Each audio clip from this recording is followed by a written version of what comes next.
we're excited today to check out a pretty cool deal. You know, we're going to be watching your match with Mr. Perfect, the loser leaves town match. At this point, you know, we know that you're finishing up. I guess there was a TV taping in late November where you're wrestling Tatanka. Maybe that's not exactly where you would have wanted to be. The Ultimate Warrior suspended by the company. They're going to turn Mr. Perfect babyface. He's going to be Randy Savage's partner against you and Razor Ramon. So you got to at least be looking forward to working with Mr. Perfect again. And after that, you're working with Brett and house show main events. And this is where, if you keep up with your book, you start talking about battling Vertigo. How big of an issue was this for you in late 92?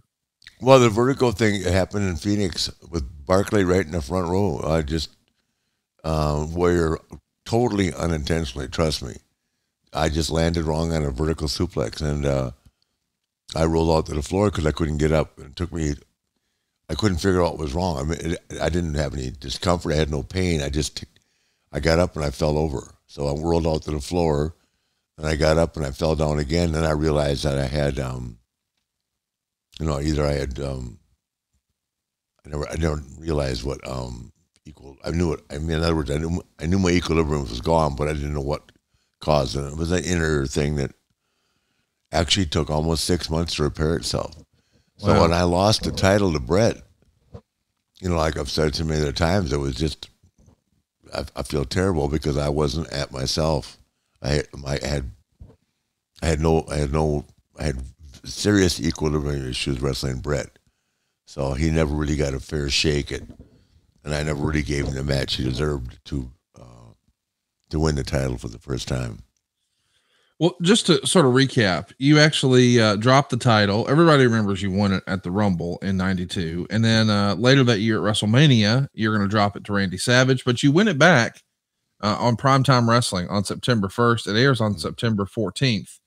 But then, like less than a month later in Saskatoon, Canada, that's where you dropped the belt to Bret Hart. It wasn't a pay-per-view. It was the day after the Warrior match, or 2 days after. You just knew you needed they had to get the belt off you because you were in a bad way. Yeah. I think that was the eventual plan anyway, but certainly it would have been in a pay-per-view rather than a house show. Right. I mean, I think it wound up being recorded for Coliseum Home Video, but still not the same build, not the same hype, not the same experience. But Bret Hart's the champion, kind of out of nowhere for the very first time, beating who was regarded as being the greatest, you know, wrestling champion of that era. And I'm curious because I know you and I've had this conversation. Maybe not that night, but certainly based on reputation.